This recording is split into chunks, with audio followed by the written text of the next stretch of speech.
Cambodian Prime Minister Hun Sen meets with the commander-in-chief of the junta for a two-day visit to Myanmar. Bangkok, Cambodia's Prime Minister Hun Sen began his two-day trip to Myanmar on Friday, becoming the first government leader to visit the country since the February 1 coup last year. While there were concerns that the visit, as well as his meeting with Senior General Min Aung Hlaing, would legitimize the junta leader who was shut out of recent ASEAN summits, Mr. Hun Sen said he wanted to help Myanmar avoid a civil war. Cambodia is ASEAN-chaired this year under the grouping's rotating arrangement. On arrival in Naypyidaw on Friday, the Cambodian Prime Minister, who was accompanied by Foreign Minister Prak Sokhonn and other senior officials, presided over the donation of masks, ventilators, oxygen concentrators and other medical equipment to help Myanmar combat the COVID-19 pandemic. He later traded a fist bump with Min Aung Hlaing, as both of them sat down for talk. According to Myanmar state television, the junta leader thanked Mr. Hun Sen for supporting peace efforts in Myanmar. Protests have broken out in Myanmar against Mr. Hun Sen since he announced the trip last month. Myanmar social media users have also slammed him on his Facebook page. "We don't need you. Shame on you," wrote Facebook user Tain the Kin on Friday. The military junta has justified its power grab by alleging that the November 2020 election won by the National League for Democracy Party was fraudulent.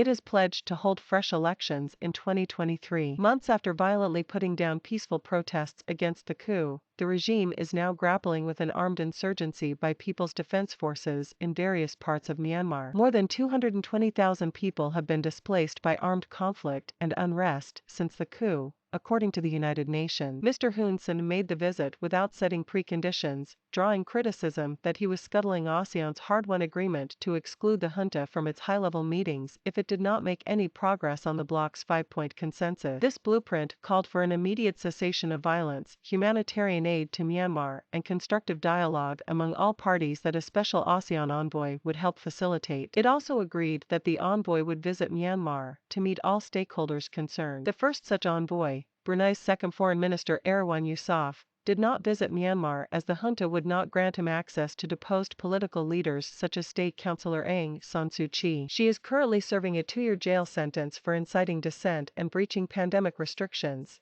and faces several other charges brought against her by the regime after the coup. ASEAN's current special envoy is Mr. Prak Sokhonn. In the online Regional Outlook Forum 2022 held by ISIS Yusof Ishak Institute on Friday, Myanmar analyst Min Zin questioned whether the junta would be able to fulfill its pledge to hold fresh elections in 2023 in light of the escalating insurgency. It would likely double down on its tough response, he said. The majority of people in Myanmar was also skeptical about Mr. Hun Sen's intervention, said Mr. Min Zin, who is the executive director of the Institute for Strategy and Policy. They are very worried that ASEAN is giving an exit to the military, not to the country's crisis, he said. He also urged Cambodia to consult broadly with stakeholders such as the rival National Unity Government, as well as coordinate its actions with envoys like those from the UN, China and Japan. It's quite important to pay attention to coordination and listening, rather than trying to show off with their solo diplomatic championship. Otherwise, that will be unsuccessful or at worst be seen as co-opted, he said. In a message on New Year's Eve, the newly appointed UN Special Envoy on Myanmar,